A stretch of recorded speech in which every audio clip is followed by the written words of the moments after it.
Welcome back. 9:12 is your time. The parents of a 3-year-old girl are looking for the owners of a dog that bit her over the weekend in McDonough's town square. The Fox 5 I-Team's Dana Fowle says they're trying to avoid painful and very expensive rabies shots. First of all, is the little girl okay? Well, you know, her wound is patched up, so that's a good thing. But it's the unknown that worries her parents so much. So they're trying to find the dog's owner, to find out if the pet is up to date on its rabies vaccine. And what this does, this case highlights that Georgia ranks in the top 10 nationally in dog-related insurance claims. Just bit her face. Right there over 3-year-old Haven's left eye is the patched up mark left by a dog bite.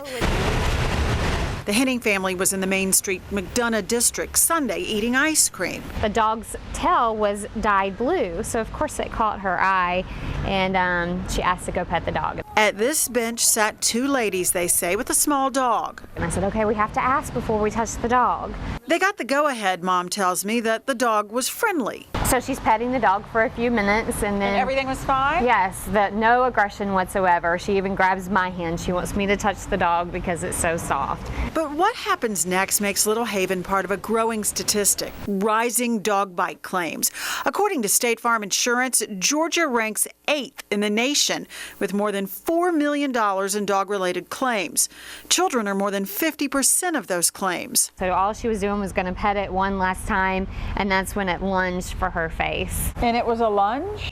Yes, it was up on its hind legs. Naturally, tears were flowing, anxiety about what to do was rising, and tensions were mounting between the family and the 2 ladies with the dog. The Hennings say in social media posts that during the confusion, the ladies left the square and they want to find them. So we have no information on the dog, whether or not it has its shots. What kind of dog are we talking about? Big dog, little dog? Small, white, maybe pug, Maltese, or Shih Tzu mix. Really cute dog. Haven's eye is patched up with surgical glue, but unless they find out if the dog is up to date on its rabies vaccination, she'll have to undergo a rabies vaccination series herself. She's going to have to go through a series of 6 weeks of getting these shots. And they can't skip the vaccine series, as rabies in humans is nearly always fatal without treatment. So even if it's a 0.1% chance that the dog had rabies, it's 100% out of that one that she would pass away. Now, Henry County Animal Control is investigating because they do that with all dog bites that they're aware of. They would like to talk to this couple.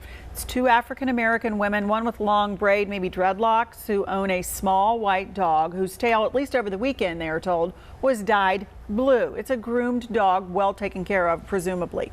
The shots also, they hope, would be covered by their insurance provider. If not, they will have to pay, they tell me, $2,300 per shot. Animal Control says there are 6 of them. So it's so important that these owners come forward. Yeah. And then what happens if they do? Well, Animal Control tells us the dog will have to be quarantined for 10 days. This is from the time of the bite, so that window gets smaller and smaller and smaller. But, you know, it's also shrinking for the family who needs to get some action very quickly. So do the right thing and reach out. Let's hope they come forward. Yeah. Thank you, Dana.